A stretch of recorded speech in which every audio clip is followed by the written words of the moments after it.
Apparent Winds, an adventure of a lifetime. A global expedition dedicated to collecting stories of environmental and cultural preservation while conducting marine research aboard sailing vessel Resilience. If people care about other species that inspire them or they relate to, or they love or appreciate for any reason, then that naturally translates into having a responsibility to protect them.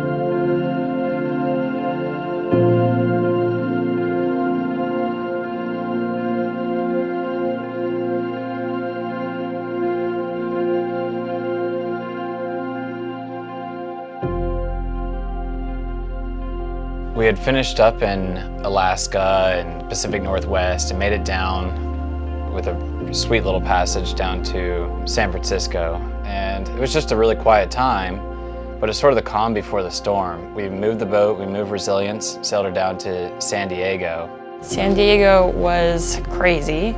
It was just working nonstop from the time that we woke up until we went to sleep. It was all work, work, work.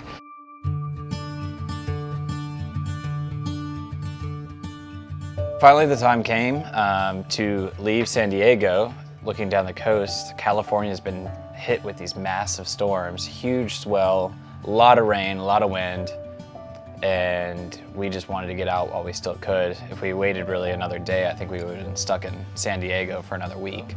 And it's really hard. It's like ripping off a Band-Aid. The boat Resilience hadn't moved in so long. We had done so much work that it's almost like starting all over again. It feels brand new, and it feels like there's so many different variables that could go wrong, but it was time to go.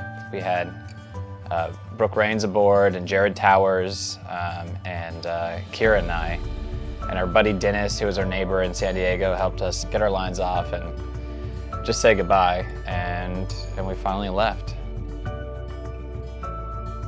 Just me against a 25-ton boat. I have no idea, I just made up that number, but still.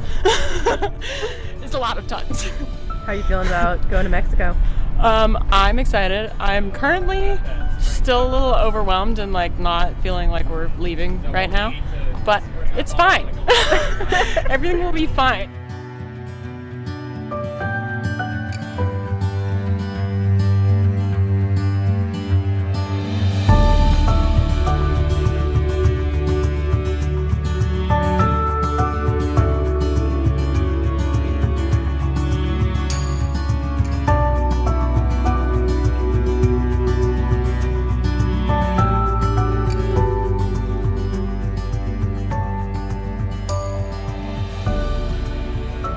Jared's a cetacean biologist that specializes in killer whales.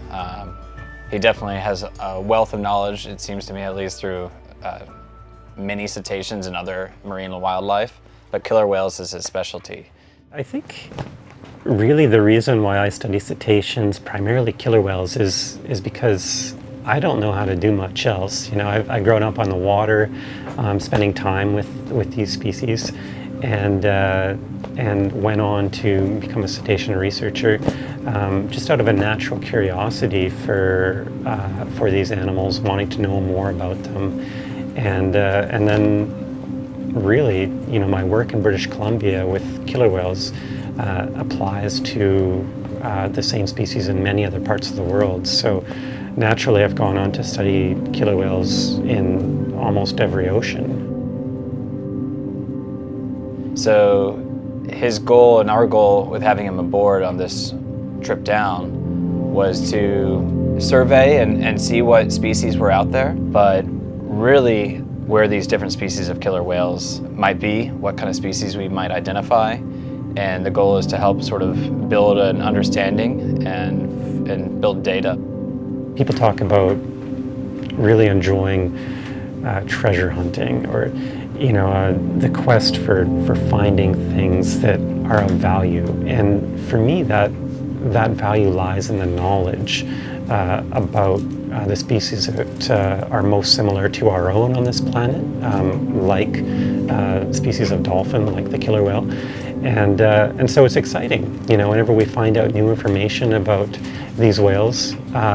It's really exciting. It keeps me driven to want to know more and answer all the questions about them that I can. So if people care about other species that inspire them or they relate to, or they love or appreciate for any reason, then that naturally translates into having a responsibility to protect them. And we only really want to protect those things that we understand. And that's really where my role as a scientist comes in, helping people understand these animals so that we may be more inclined to protect them. Having Jared aboard with his expertise and his sort of view of the ocean is a treat. We sail and we do our thing, and we all, I think, aboard love the ocean, love nature, are always looking for something. But to have somebody else that is a highly trained and educated scientist and very passionate about this stuff makes a world of difference. But it also opens up the door to experiences and opportunities that we would never do otherwise. A hydrophone is a device that involves a transducer on a cable that you put into the water, and it's essentially an underwater microphone. And you connect that to an amp on board and speaker, and you just turn it on, and you can hear everything that's happening under the water. Sometimes it's surprising what we hear on the hydrophone, because there's no evidence of it while you're on shore or on a boat. And when that hydrophone gets dropped, a whole other world comes to life.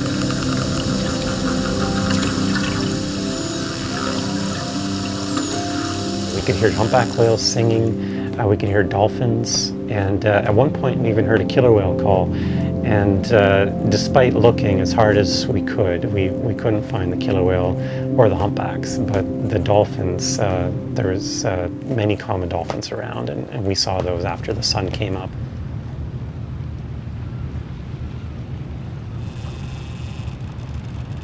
Un, dos, tres.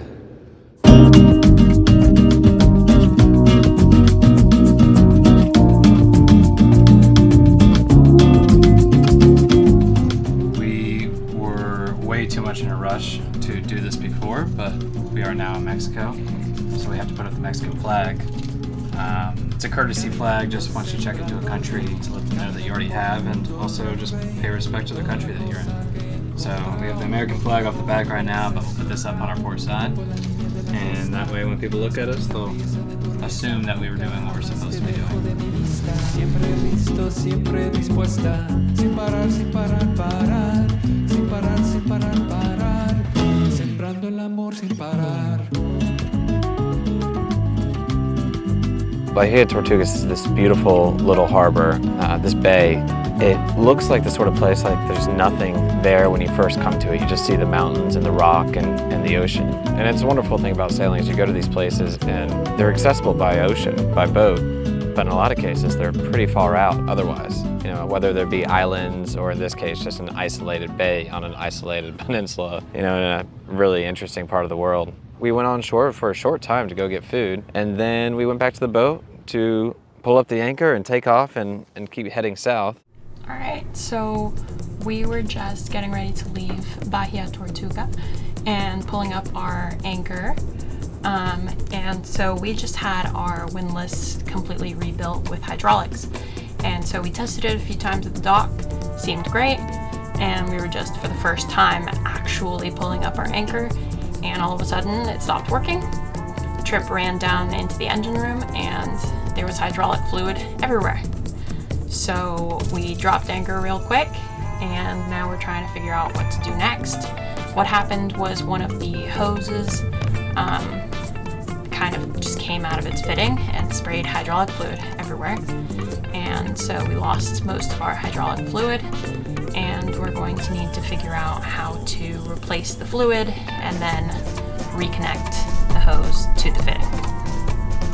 Yeah, so we're kind of in the middle of nowhere. It's gonna be interesting. There's hydraulic fluid all over the engine room. I just walked in and put my hand here, and it's all over the new water maker, the old water maker, all over the floor and tools, all over the hot water heater, all down the wall over here. Yeah. And our bilge, our entire bilge is full of oil. So part of fixing it will have to be vacuuming out all the oil out of the bilge and finding out where to put it. Which is funny, because yesterday I was already covered in oil, because a whole gallon of oil spilled in the lazarette, but that's a different thing. So this is fun, and good news is, our friend Alejo, not the one you might think of, but a new friend that we have in town, happened to have this part. Once we were able to understand that this part was already being used and we couldn't use it again, he's like, oh, and walked in their shed. Meanwhile, our friend translated for us, his wife, because we're at his house on his porch, is like laughing and smiling. We don't know what she's saying. And then finally our friend like helps us out. We figured it out. And she's like, my husband will find anything. And he goes back in this little shed and comes out with the exact right part. And I talked to the guy that made this piece, and he said, if we're lucky, this might work. Otherwise, we have to go to another town, and this will be a lunes sort of repair, not a Sunday. Domingo repair. See.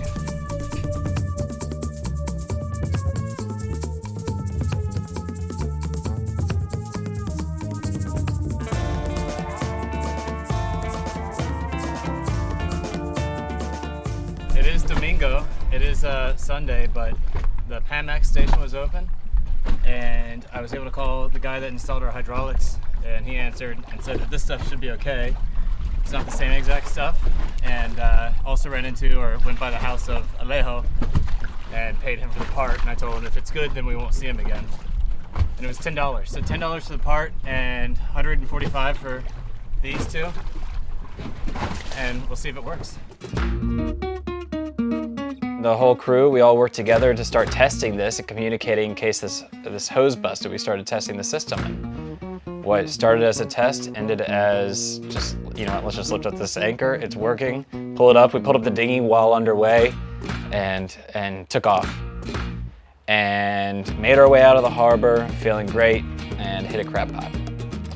And then jumped in the water, got that cut off, and took off, finally, for Bahia Magdalena. That was a roller coaster of work and emotion, wondering whether it was gonna happen or not. But that's just sailing, right?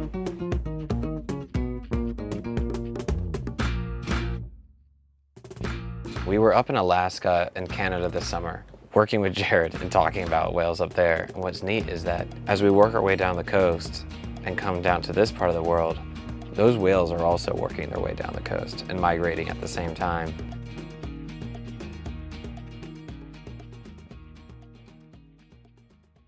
We are in Bahia Magdalena, which is one of the few bays that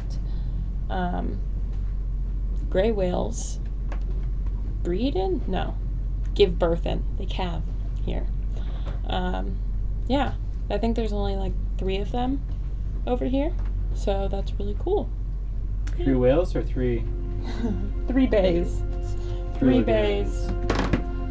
3 lagoons that the gray whales calve in. Working our way down the coast, again, weather has been a huge part of a big factor for us. But now we're in Bahia Magdalena, and our hopes are to go find some gray whales and go explore some of the mangrove and possibly take a little bit of a hike and see what we can find in the hills here and on the shoreline. Magdalena, there was a tiny village, much smaller than Bahia Tortuga. It was such an isolated place. We spent time out in nature. We took a long walk down the beach and up to the mangrove and tried to cross the river. We found all sorts of little artifacts on the shoreline. These guys on a beach. These are baby mangroves. They are mangrove seed pods, and they are designed to float away and land somewhere on a beach, and then the roots come out of here and they shoot up into a mangrove tree, which is what all these guys over here are.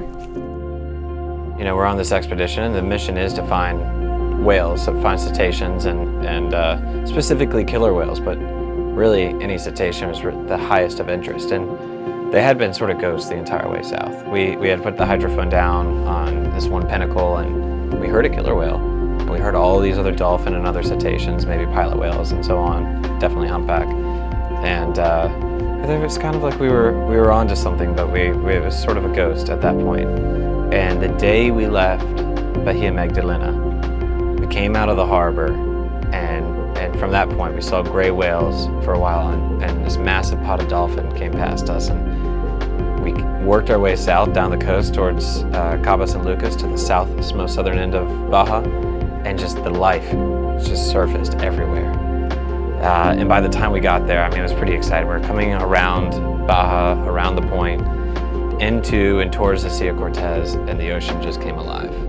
And that's when we went ashore in Cabo San Lucas, we got reports of folks seeing killer whales just off the point that day. And we anchored in Cabo San Lucas and got the boat ready, and the next day we were getting a bunch of Jared's colleagues aboard, a few other cetacean biologists aboard to see what we could find in the Sea of Cortez.